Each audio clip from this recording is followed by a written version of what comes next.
This is Do It for a Living, your source for inside information on the future of automotive performance. Look, you're really busy, but you just need to think about things and just do things smarter. So we made a nice little business plan on the whiteboard of, where my time was occupied, profit versus grief. Scalings were put to things, and we tried to sort of get rid of 20% of the business really, and subsequently we're probably turning over the exact same amount now, but we're making more profit, and we're a little bit less busy really. What's holding you back from starting or growing your business into what it can be? Well, if you're listening to this, it's not a lack of information. What you're about to hear is all you need to get motivated and start making waves. Do It for a Living podcast details the journey of today's true players in their own words. Find out how they broke out so you can too. The time is now. The time is always now.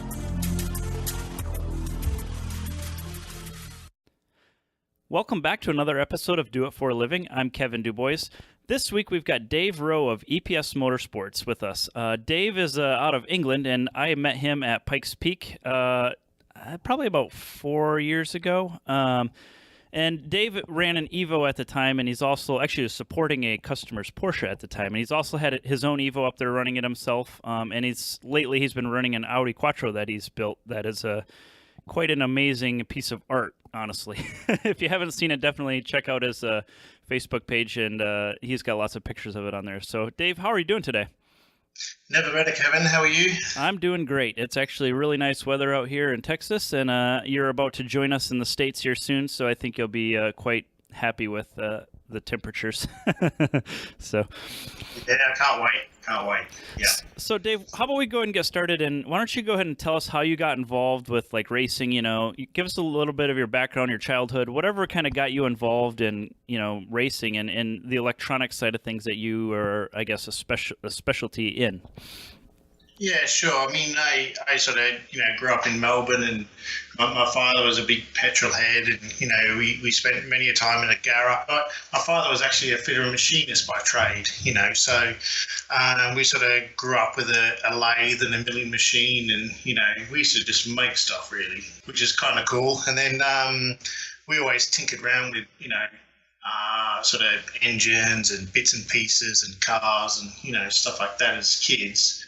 And then, I kind of knew what I wanted to do, and that was obviously be involved in, cars full time. So we left school at 15, got an apprenticeship at a local dealership doing, mechanical repairs and bits and pieces. And then we also, when I got my apprenticeship, we also then got involved in racing go-karts at the time. So that's kind of what, give us the racing bug.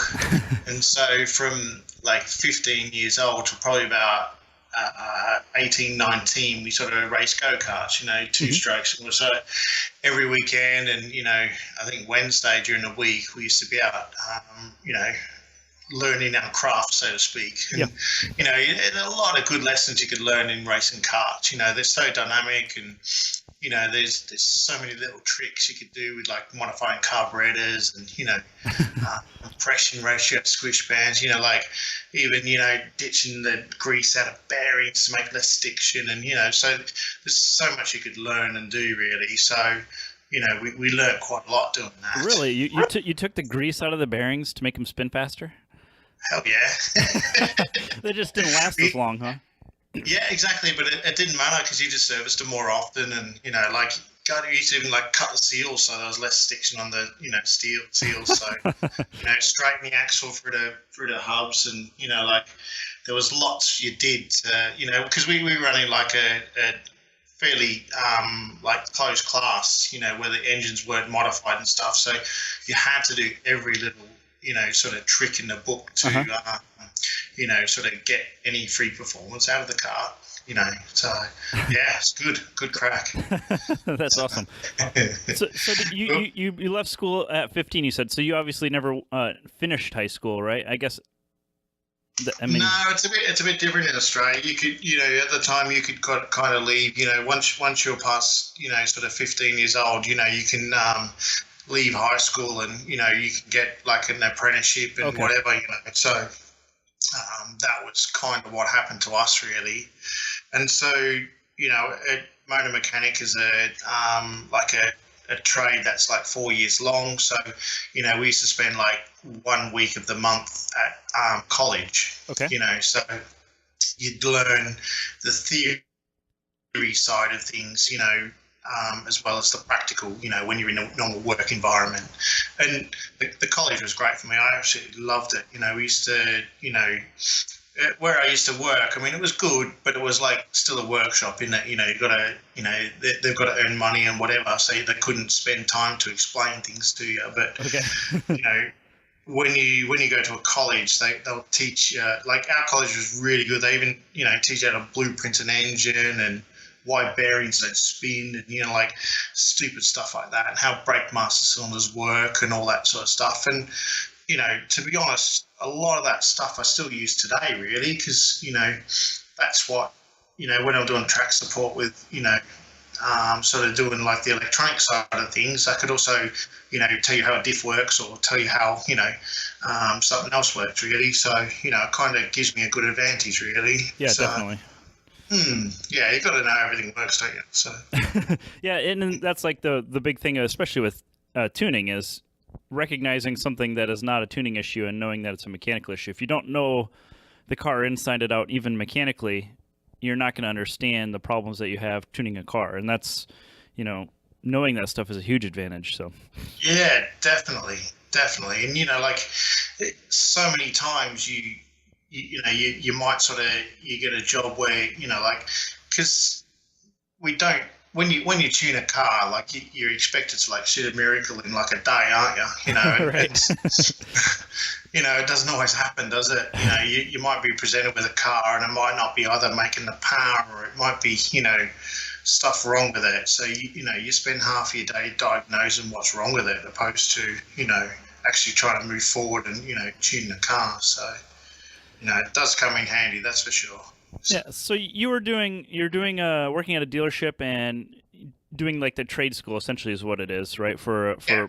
I guess, is it a degree then what you get in Australia for motor mechanics?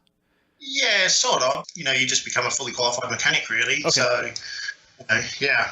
So we done that, and I got qualified. I was obviously qualified quite young because I started early. So, and then I then got a job at was a place called Danny Murphy Automotive. It was, and that was where we sort of done motorsport full time, really. So when I was qualified and when I turned 18, we obviously progressed to racing cars then, didn't we? So we had a Mark II Escort with a Mazda rotary in it, and like some pretty crazy stuff back then. And I was also co-driving for a friend as well. So I was doing rallying on the side as well, so we were like full on into motorsport, which is good times of your life, really, aren't they? So yeah, exactly. So how did you get going on your own then? Where did you transition to that? Yeah, I mean, I sort of, I worked for DMA for, a year and a half. From there, and we're like doing sort of roll cages and, bits and pieces there. And then I went to MoTeC in Australia. So I worked for the factory. There was a job opening for like a customer support technician or a workshop hand, So that's where I went to MoTeC in Melbourne, and then I worked for them for, I think, 5 years. I then got transferred to MoTeC Europe, where I worked for MoTeC Europe for 8 years. And then I sort of, naturally progressed to, doing my own thing, which I started up EPS, which is Electronic Performance Systems. So that's where we are now, really. So what did they have you doing in MoTeC Europe? Was it still by then you were probably doing actually like race support and all that sort of stuff, I would think, right? Yeah, 100%. We, like I got there and I was so green, like I they put me in a car and they'd be like, right, you got to go to this address and tune this guy's car. And it's like, fucking hell, man, I don't even know where I am, let alone, Right. And so they'd send me off around the country and I'd be tuning people's cars and I'd be, going to bloody Cyprus and I'd be doing, we've done like track support at Le Mans for GT cars. We name it, we done it. And I was probably doing anywhere from 150 to 200 flights a year. Wow. MoTeC, and I was hardly in the office. My expenses bill was bigger than my wage. 'Cause Yep. we're just cruising around the world and playing with cars and meeting really good people. So that was what we were doing. So that's, I think, the joy of the trade. We're not like dentists or lawyers where everybody hates you, but motorsport, generally people love it. So when you've got a opportunity to work within motorsport, it's always quite a good thing, really. Yeah, exactly. And so you transitioned to MoTeC Europe for 8 years. Then you said that's when you started EPS, when you were there? Yeah, 100%. I used to do like, I used to do like a lot of like work sort of after hours, you see, or overtime as you call it. And, it become too much, to be fair. So, we sort of, I had a bit of a push from, a couple of people to sort of say, look, you need to make a decision of what you want to do, really. And that sort of kicked us up the arse to, start up EPS, really. And then, yeah, I love it, being my own boss. And, you can kind of, the harder you work, the luckier you get, really. So that's kind of what's, what I enjoy, really. And, my wife, she's a professional as well. And she's a hard worker as well. And, we're both quite motivated in what we do. And it just seems to work, really. So now, did you meet her in Australia or did you meet her in? No, in England, yeah. Okay. Yeah. So she was already here. You moved here and you were working there, and then at some point in time you met her. Yeah, correct. Yeah. Okay. Yeah. And now this is something that is always a little bit difficult for people, is when you transition from working that day job at MoTeC to EPS. Now they're very similar. I mean, you're probably doing the exact same thing almost, right? Like it's the type of work you're doing is the same. Did they think of that as a conflict of interest? No, not at all. They really, really got behind me, to be fair. So, okay. We, I took the decision to stick with just, a couple of key brands of, EPS, really. So, okay. I don't venture out and, modify other people's ECUs or map other people's ECUs, purely because, I think, when you're a tuner, that's all good. But I think to get the most out of any system or the most out of any sort of application, you really need to know the stuff. And if you see, tuners around the world that are really, really good, they're all the same as well. So, you kind of, I've stuck by MoTeC and, we're a good distributor for them now. And, we sell quite a lot of their stuff during the month, and it's quite a good thing, really. So awesome. So have you ever doubted yourself and wondered if going out on your own may not work, and how do you overcome that feeling and move forward? I think what I try to do is just treat every job like it's it has to be the best job that you can do, and whether it's just putting a crimp on a wire or whether it's putting, or constructing a loom or, whatever, you just need to make sure that, it's the best you can do. And then, you're not going to get comebacks and, you can kind of, sleep at night, and it doesn't really matter then, does it? Exactly. So, and we try to treat, customers sort of, all with the same sort of, respect and, sort of stuff like that. And yeah, it just seems to work, really. So, but yeah, you have your doubts, but there's nothing like a good kick up the arse to keep you motivated every now and then. And it's fair to say your work speaks for itself. It is everything I've seen you do is pretty much immaculate. Yeah, we try. So, but it just sort of shows really. And I think that's what helps with like the demo cars and stuff, doesn't it?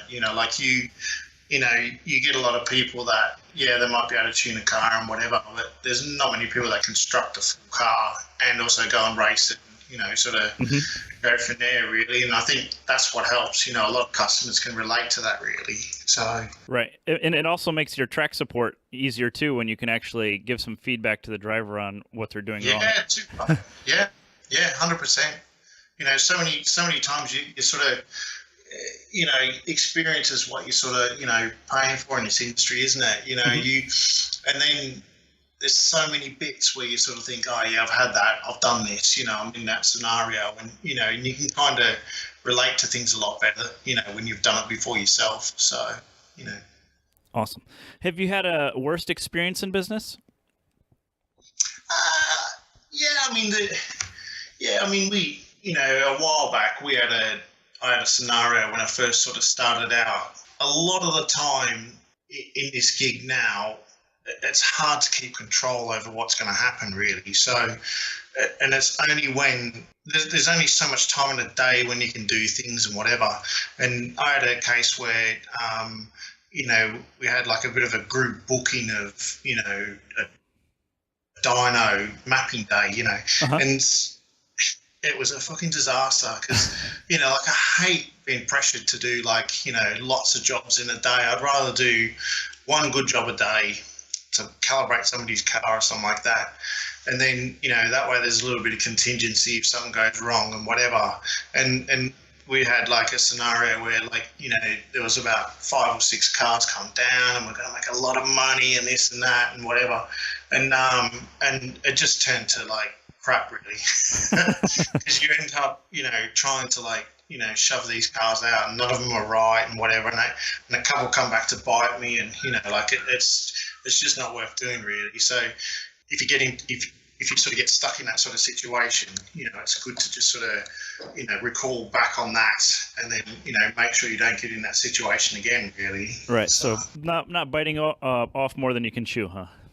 Yeah, 100%. And when you make a wiring in for a car, you start an engine from scratch. It's a brand new build.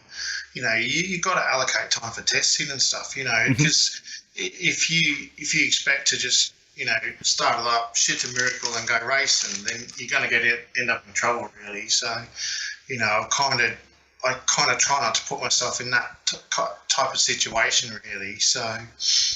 Otherwise you just sort of get caught out and away you go, really.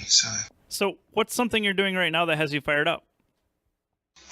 We're doing this, it's a Le Mans Masters Endurance Series. So we, there's a lot of the old LMP cars from, back probably, 5-10 years ago.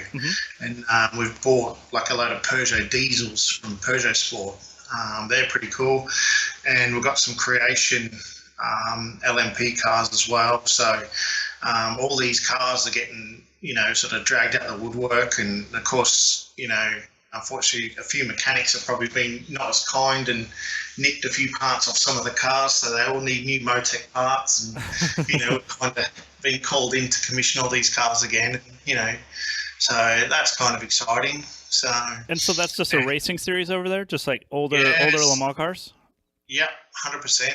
And we done a race down in Imola the other week. That was really good. And, I think the next one's here's at Brands Hatch. So looking forward to that as well. So, yeah, they're really good. Now, is that racing series largely like gentleman racers, like wealthy people who want to buy a car, or is it like corporate? Pretty much. Okay. Yeah, you have to be a wealthy person to run one of these or buy one of these. So, we sort of work with a really good team, and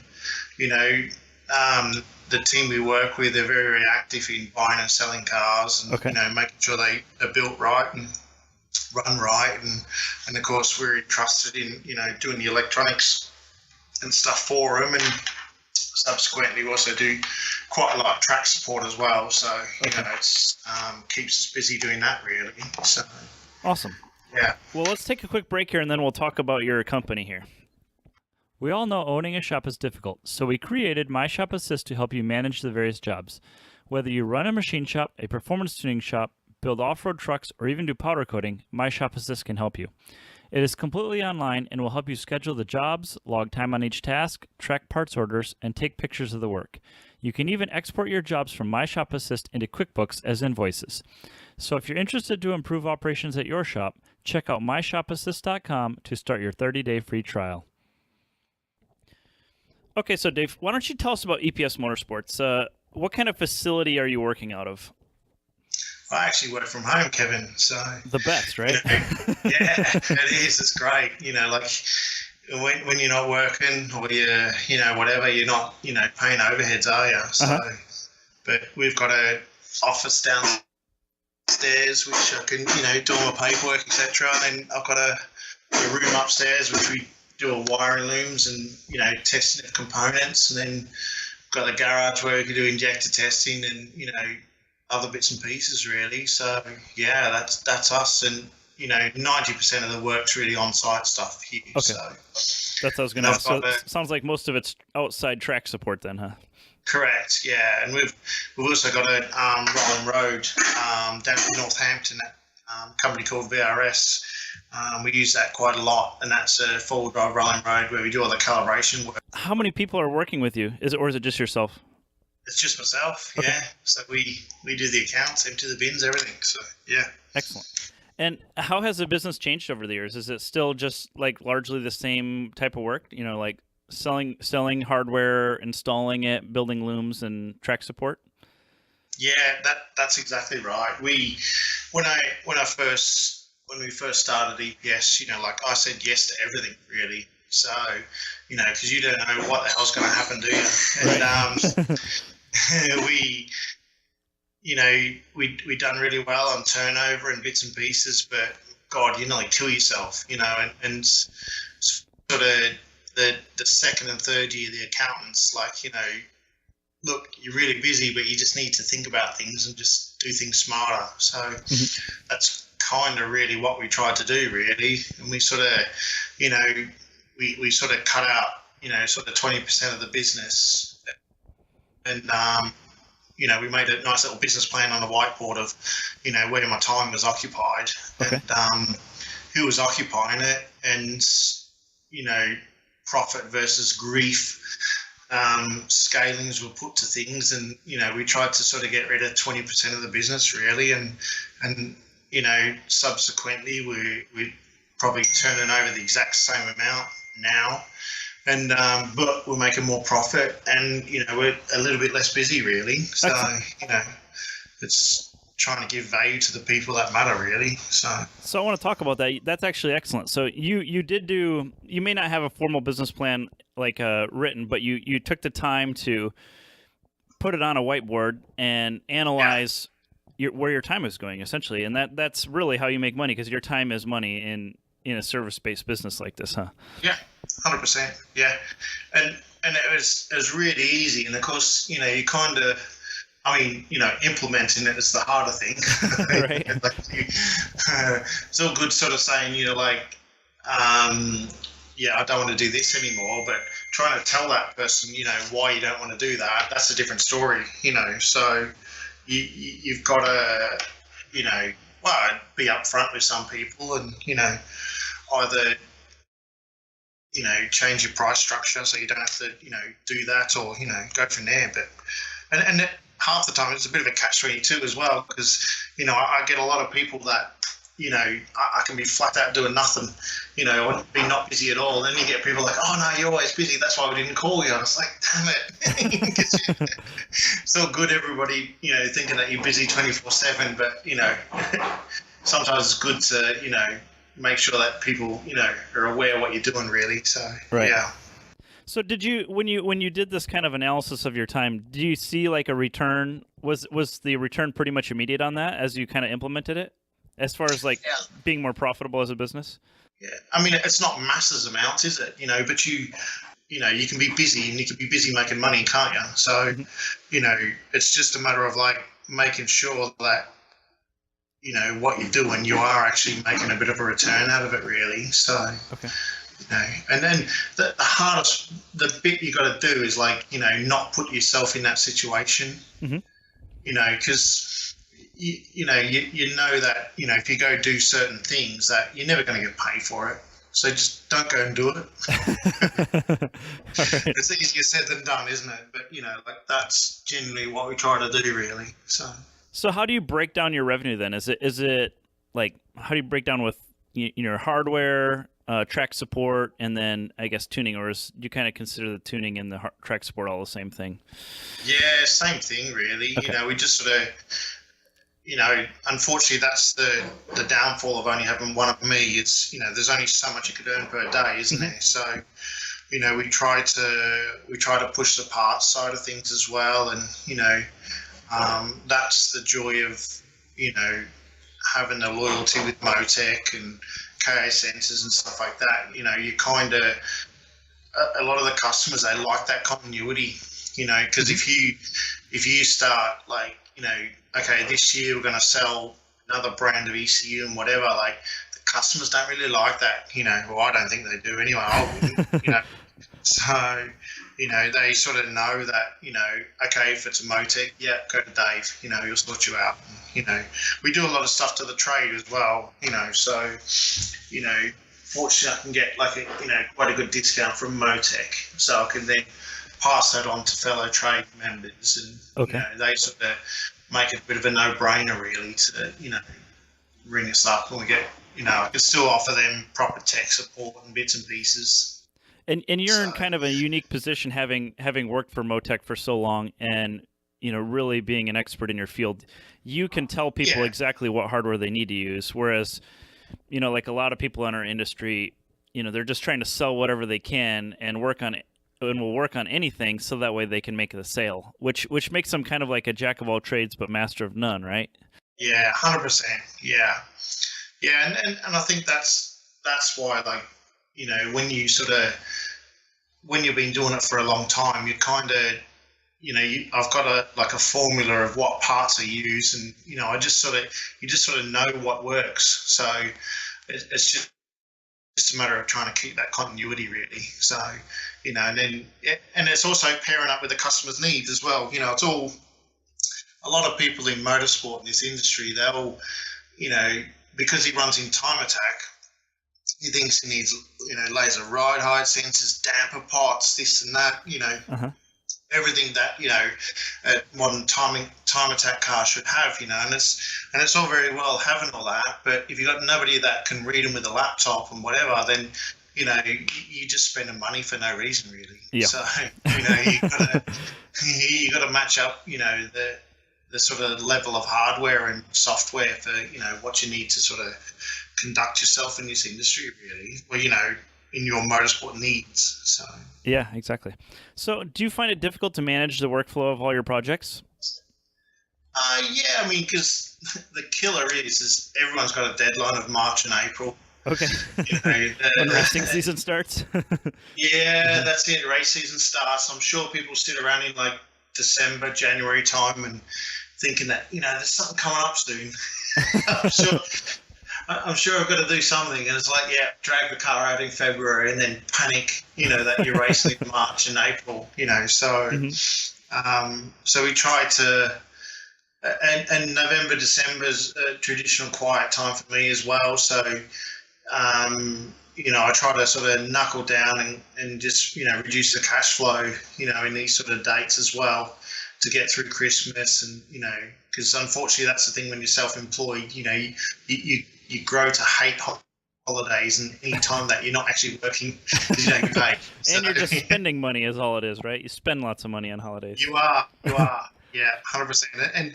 And when you've got your own racing gig, it's even worse, because you think, I've got great time to work on my own car, and that's when you spend the most money as well. So double jeopardy, Now you're married still. Do you have kids? No kids. Okay. No. So you don't have that expense yet, huh? No, we don't. No. All right. So what's the most successful method you use to promote your business? Pretty much Facebook and word of mouth, really, and Instagram's good for us as well. And we yeah, I mean, Facebook's definitely the way forward, you know, because it's free, it's easy, you know, you can instantly post something. I tend to like drag behind a couple of days in my posts for Facebook because, you know, nobody wants to see what you're doing that time and date really, and it's just seems to work really. Awesome. So, and we recently have taken over full control of the website as well. So, you know, I can host my own products or change the blog or, you know, whatever I want really. And that's all sort of done in-house now. Were you paying somebody to do that before? Yeah. Well, I mean, it was just sort of a mate, and you know, that, unfortunately, you know, that doesn't always work, does it? And you don't, you know, I had like this great website, but there was always clunky bits that never worked, and you know, for I think 2 or 3 years, I had not one website, you know, and since we wanted like the new website, we've had, you know, sort of 10 or 15 organic website sales from customers that I don't even know, but they've gone on the site and trusted what I've got, and you know, sort of went from there really. So you know, that's kind of a good thing. So you know, you're not gonna sell everything to everybody on, you know, a motorsport website, because unfortunately, due to the internet, there's always somebody selling your same part probably at £2 cheaper than everybody else. So you know, that's always a bit hard, isn't it? You know, but we kind of sell the odd niche motorsport part or sensor that, you know, odd people need really. So, and a lot of people still use the website as a bit of a reference as well. So, you know, if they want to do their own little quotes and whatever, they can kind of jump online, get a feel for, you know, what products are going to cost them and stuff like that really. Yeah. So, now, but it's pretty hard to sell a part on the website, you know, ECU wise and stuff like that, because there's so many ECUs available and, you know, potential upgrades and stuff like that. It's a bit of a minefield really. So exactly. And it's also very specific to the person that's going to be calibrating it as well, right? Yeah, 100%.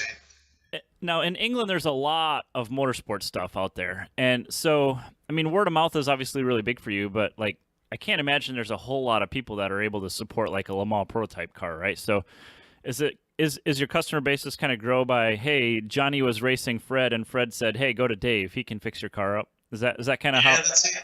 Yeah, they're the best salesmen in the world, aren't they? Working up, you know, so it's a really small community, you know, like although, you know, motorsport's really big and whatever here, and there's many different levels to the industry, and you know, the same names get bantered around, and you know, when you sort of work with a lot of teams and stuff like that, then you know, you kind of you know, it says it for you really. So yeah, we love it. And now the guy that you were supporting at Pikes Peak when I was talking with you, I don't know, was that 3 or 4 years ago? He was in a Porsche, and he was out of Monaco, right? Is that correct? Yeah, it was. Yeah, he's mad as a bunch of frogs. He was. And so he hired you to come along and support the car up there. And I mean, you guys really had no problems until race day when his clutch burned up, I think, right? Going up the. Yeah, that's right. Yeah, well, that was so funny, that gig. You know, like we. Was a company in south of France called Zigzag. You know, they knew us from, you know, mapping some of their rally cars, and they're like, you know, we need you to map this Porsche because we're going to Pikes Peak, and you know, can you fit a dash logger that can help us, you know, and this and that, and then we they didn't even know that I'd done Pikes Peak the year before, you know, and of course we got there, and you know, like. And then they obviously cottoned on that I'd done the event before, and that was it. You know, like we were sort of best mates with the team and driving around doing this, doing that. You know, it just sort of worked really, because you know, when you've done at events, as you know, it's a bit of an experience, isn't it? Yeah, you know, for sure. Yeah, that one's totally unique. We love it. It's good. Can't wait to get back there and have another go. So. And how many hours a week are you working typically? Oh God, probably, I don't know, anywhere from 45 to 70 or something like that. So okay, so yeah, it's a lot. It can be normal hours during the November, December time, and then come March and April, then it's crazy time, huh? Correct. Yeah, and it's the same as we were testing at Donington today, and we're sort of done by 11, 12 o'clock. So today's been good half day, but there's always something to do when you come back home and stuff like that. So flow some injectors, send some parts out. It never ends really. So do some paperwork. All helps, doesn't it? What I love about your stuff is you're always so prepared, and like we were talking about earlier, was you go to Pikes Peak with your car and you literally have no problems. But you've had some pretty bad luck out of your control, right? So your nitrous nozzle jamming up in your Audi. It snowed one year when you were in your Evo, right? Yeah, that's right. And the clutch in the guy's Porsche, all these things are out of your control. And for somebody who comes there with honestly probably one of the best repaired cars of all the cars there, you just had shit luck, huh? Yeah, exactly. Yeah, that just shows you what a cruel sport it is, isn't it? Exactly. As much as you try, it'll always kick in the ass, won't it? So this year you're gonna put it all together. The car's ready to rock and roll, and you're gonna be ready to go, huh? Yeah, 100%. We didn't do much testing because when the car comes back from America, it's into full on winter here in England, and we went testing we upped the power, we changed some diffs and a few bits and pieces, and of course we went testing, and the track temp was 0 degrees, Celsius, not Fahrenheit, and of course. The car's stupid. It's absolutely ridiculous, and there's no point even testing, to be fair. So we're gonna go and do another test down at Pikes Peak Raceway in Colorado, and then get ready for the event that way, really. So we've built up a load of spares extra. We've got a spare engine this time, and loads. We've got gearboxes. We've got quite a lot of stuff, really. So. Hopefully, if anything goes wrong, we'll be prepared for it. And go and have some fun, really. Now, moving the car back and forth is quite expensive. I mean, would it not make more sense just to leave it here in the States and just fly over here and work on it when you want? I think it's. I've asked that question to the freight company, and the problem is the tax you need to pay is hard because you have to declare that the car's going out of the country, and then you have to put up the VAT or the value-added tax of the car and spares, and then when the car comes back, you then get that back. And you're only allowed to let it go for 1 year, and that makes it hard if you want to do 2 events in a row, really. So that's why we kind of have to send it back.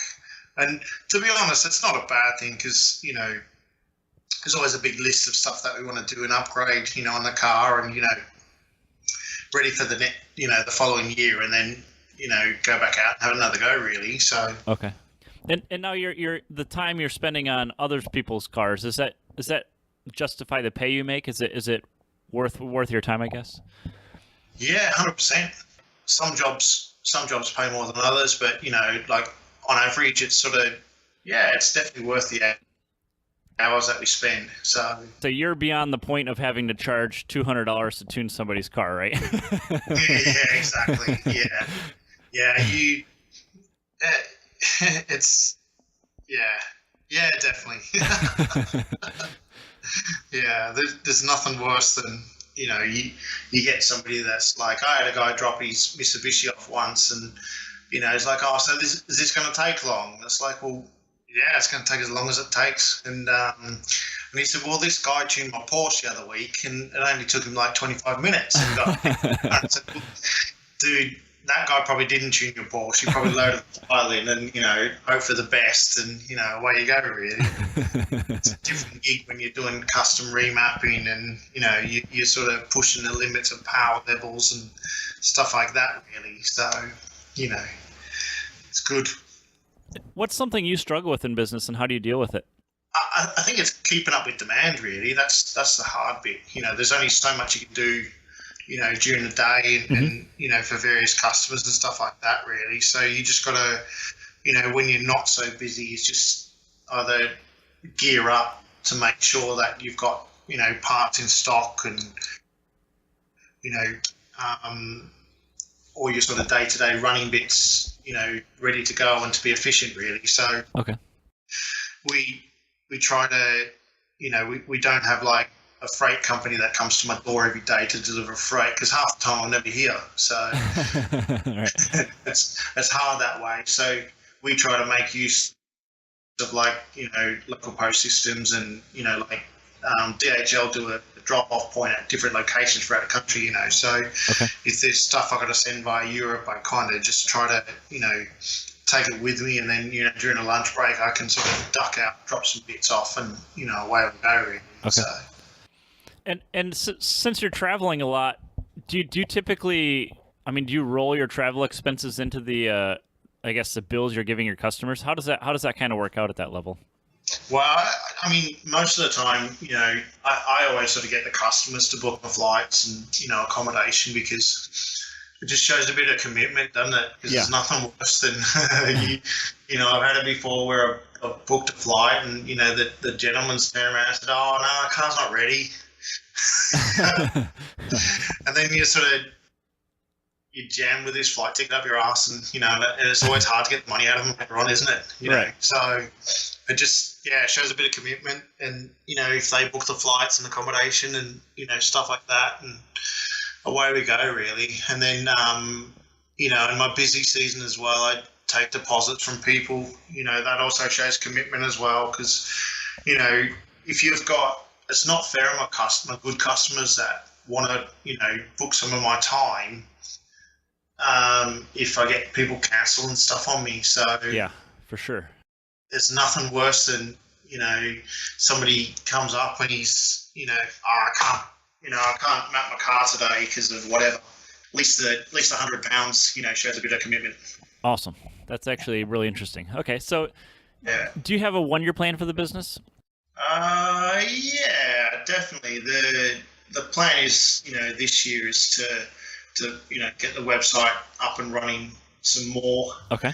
Get some more products on there, specialized stuff like that, and then keep the ball rolling, really. That's about it. So we've kind of been going quite a lot now, so that we know what works and doesn't work, and hopefully we get some more systems out there and some more good customers. And trained customers are the best, because they sort of do a lot of work for you, and you can kind of chip up, do your bit, and you don't have to do a lot of the sales and marketing side of things, customer interface, or specking of systems and stuff like that. So when you've got a team that you've been working with for quite a while, or an engine company that you've been working with quite a while, it's great, because they know what works and doesn't work as well. So they just like pre-order stuff, bang, get you in, we make some good calibration work, and then then do some track support afterwards and stuff as well. So,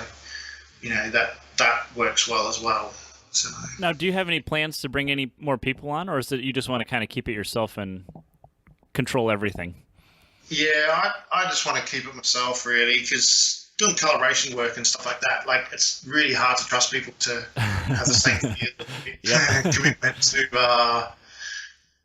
to the cause, really, because some of these engines are worth a lot of money, and you could wreck shit in a heartbeat, so it's not worth doing. I'd love to get somebody in for some wiring full time, or whatever, but it's also hard when you work from home as well, because I wouldn't want somebody based here when I'm not here and stuff like that. So yeah, then you have to get a workshop, and then everything gets more expensive, right?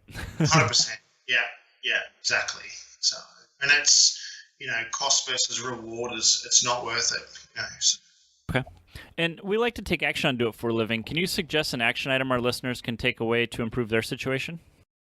I think, treat everybody equally, and make sure you do a good job on every job that you do, because you're only as good as your last job. So, make sure that everything you do is 100%, and then, you won't get stuck, and you won't get in trouble, really. So. Right. And on that is exactly right, where if you do everything 100%, when the work is as good as it can possibly be, customers realize that, and then they're not afraid to pay more for it.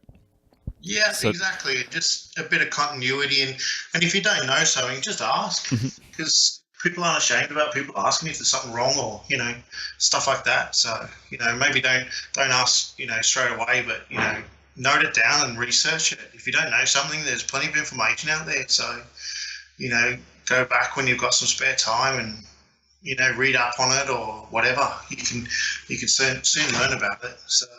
yeah, and I've sent a couple people your way for advice. full on race team had a guy calibrating a car, and then they were having problems on the dyno, and we gave you a call, and you were more than willing to help out, which is really cool. So yeah, that's it, and I think that's what you get with long term in a trade, isn't it? It's that circle of people that you get to sort of know, and and try not to fall out with anyone, because you never know who's going to be your next customer. So that allows you to then call upon different people at different times and ask them for their advice and stuff like that. And don't slag people off, because everybody has a bad day, and you don't always know the situation of people's circumstances. So it's all good saying that, oh yeah, he does a shit job because of this, that, and whatever, but he doesn't realise what a prick of a customer that probably he was, or right. what type of crap car he had, and all that sort of stuff. So cool. So let's move on to our quick answer questions. Just kind of tell me something that comes to mind, and we'll just kind of go through them quickly here. So tell us a game-changing product you've seen in the last year. Oh, it's got to be the MoTeC PDMs and the power distribution modules. They're great. You can wire a car, and then with the car's CAN bus, you can link every device to it, and you can turn things off and on, and monitor currents of pumps and whatever you want. It's really good. Absolutely love them to bits. So, what software program are you using daily? We use Sage for our accounts. Okay. That's quite a good thing. We can keep track of everything, and away we go. We use Excel a lot, I suppose, and all the MoTeC products as well. And then, the trusty old iPhone. So, what's your favorite app on your iPhone? Calculator. It's got to be, doesn't it? All right. Because you're always, number crunching for something, Mm-hmm. And what's your favorite shop tool? My injector machine. My as-new injector machine is the Bolex. Oh, it's the only thing in my garage that earns money. So your flow test, you have the one with it's got a little baby ultrasonic on it, and you can clean and flow test them, right? Okay. Yeah, it's a proper GDI machine, and you've got an output that you can plug into your laptop, and you can program the peak and hold and the duration of the injectors, so you can characterize your injectors. And it's also got a external power supply you can put to regulate voltage as well. So you can do your linear fuel cals of your injectors to get your dead times right, and there's a lot of stuff that you can learn with that machine. So yeah, awesome. I love it. It's really good. Yeah, that one's been on my mind here somewhat recently, in that I feel like 75% of the cars I'm tuning have injector issues. Yeah, 100%. And it's like wiring, isn't it? You never know if there's a wire that's wrong. And same with an injector. At least with the machine, you've got a visual. You know that when it's flowing rubbish. Or we had an example. We had a gentleman he put direct inject or GDI type injectors, and they're all after bigger flow, bigger power, and all this sort of stuff. And he sent me down a couple of injectors, and the spray pattern was 3 nozzles to the right on the factory injector, and the one that he sent down was 3 nozzles to the left, and it was pointing straight to the bore and causing that engine all kinds of grief, really. So, but without the machine, you don't know that, do you? Right. So, good thing. Buy one. Right now, I have to rely on other people. I just pull them out and send them to somebody. Yeah, exactly. Yeah, 100%. But then you can't the customer's car sits at my shop for a week while that happens, so it's kind of pain in the ass. So as well, yeah. And what are you daily driving? I've got myself a little van, Ford Connect van that I cruise around in, and on the weekends we've got a 67 Mustang. So. Oh, you do have a fancy car, huh? Yeah, exactly. Okay. So we've got a few other bits and pieces in the man cave. And you sold your Evo, but the Audi is just a race only car. 100%. And that's all your car, right? Yeah. Okay. Yeah. We built that from scratch, dragged it out of a field and made it into what it is today. And yeah, that will stay for quite a while, that's for sure. So very cool. We sold the Evo to a gentleman here in England, and he's gone on to bigger and better things with that car as well. And hopefully he'll be back at Pikes Peak one day. That'd be kind of cool. So, Yeah, it was a very well-sorted car. Nothing like really crazy outrageous with power, so it stayed together, right? So. Yeah, it's a fast car, that, really. You weren't trying to do like 1,200 horsepower like all the World Time Attack guys are, huh? Or Global Time Attack. Yeah, no, it's not necessary, isn't it? Like, 'cause if you've ever been to Pikes Peak, I don't think you'd want that amount of power in an Evo, would you? Right. So, all right, and how do we connect with you and your company? You can EPS Motorsport is my Facebook page. There's a picture of my logo on there for my, screensaver. Or the website epsmotorsport.com. That's the best way, really.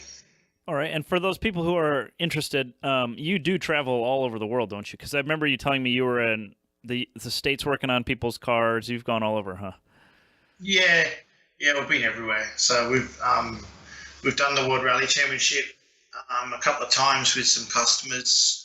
That was quite good. So we've been in New Zealand. We've been, I've been to Dubai. I've been everywhere, really. So awesome. You're kind of you're very similar to Shane Tecklenburg, I guess, in kind of flying solo MoTeC guru, huh? Yeah, exactly. And you guys probably know each other because it's probably a very small group of people that do that. Yeah, exactly. Yeah.